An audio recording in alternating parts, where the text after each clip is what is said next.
بسم اللہ الرحمن الرحیم۔ السلام علیکم دوستو۔ ایک چھوٹے سے گاؤں میں ایک لڑکا رہتا تھا جس کا نام علی تھا۔ علی بہت محنتی اور خوش مزاج تھا۔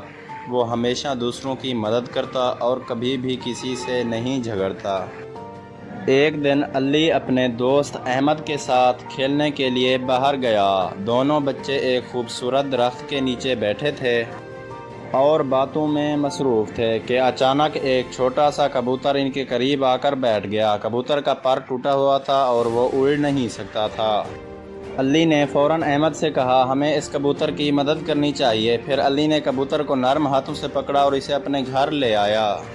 علی کی ماں نے اس کا علاج کیا اور کبوتر کو کچھ دنوں تک آرام دینے کے بعد وہ دوبارہ اڑنے کے قابل ہو گیا۔ علی نے کبوتر کو آزاد کر دیا اور وہ خوش ہو کر اڑ گیا۔